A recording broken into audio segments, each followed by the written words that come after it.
Gracias, presidente.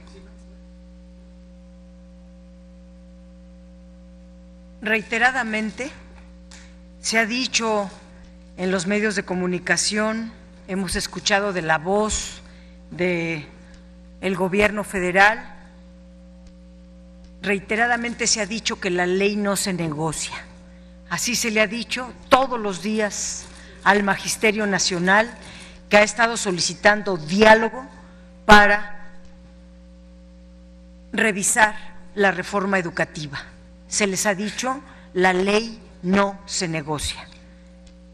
Sin embargo, a los empresarios, a las cúpulas oligárquicas que tienen derecho de picaporte, con el propio presidente de la República, se les dice, la ley sí se negocia.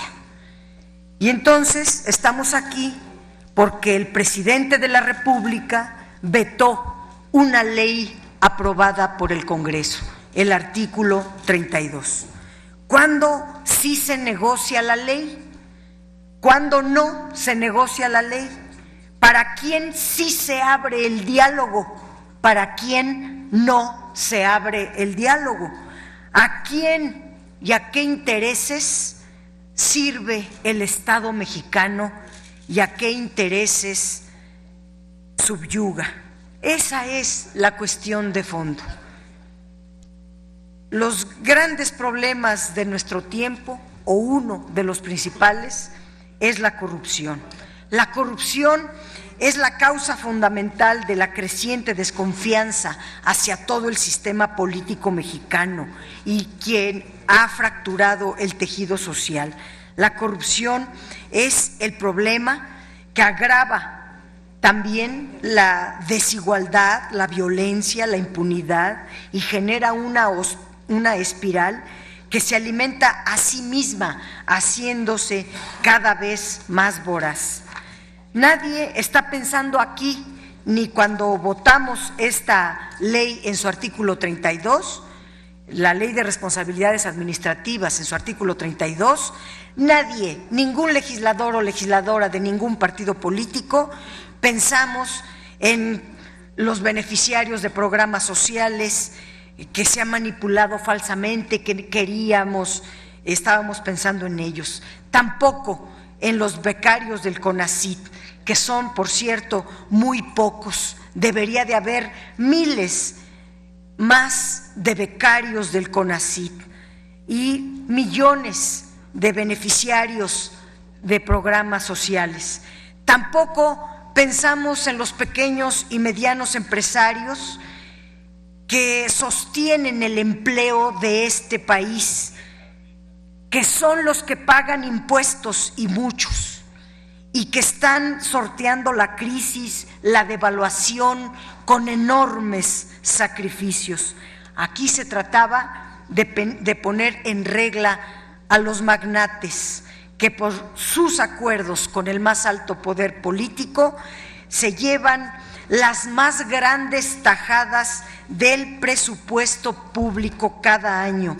La redacción del artículo 32 es para requerir la declaración a personas que reciban recursos públicos en grandes cantidades de dinero para que rindan cuentas.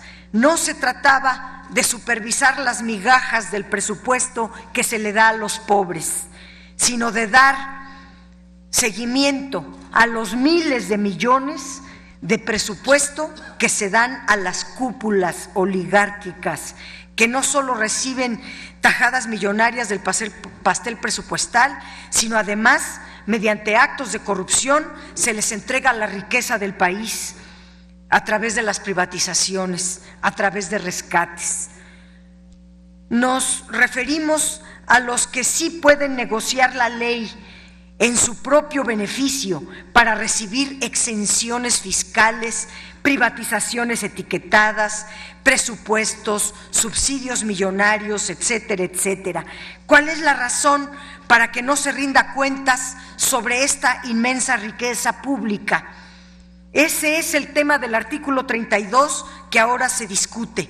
¿Por qué no rendir cuentas de estos montos de deuda que se pagan año con año, producto de rescates, el rescate bancario, el azucarero, el ferroviario, el inmobiliario, el carretero, etcétera, etcétera?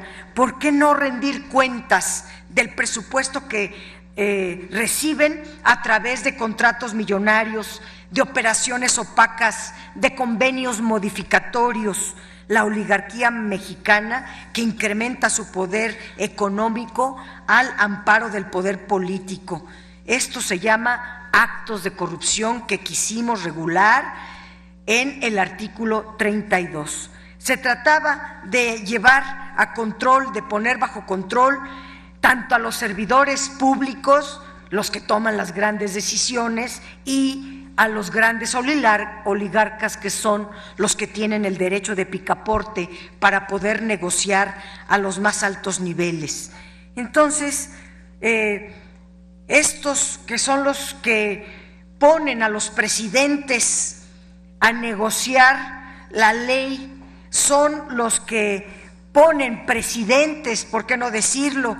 Y los ponen para que hagan leyes a modo de sus intereses, a quienes tienen grandes conflictos de interés, y de ahí también se deriva la enorme desigualdad y las enormes injusticias que vive nuestro país.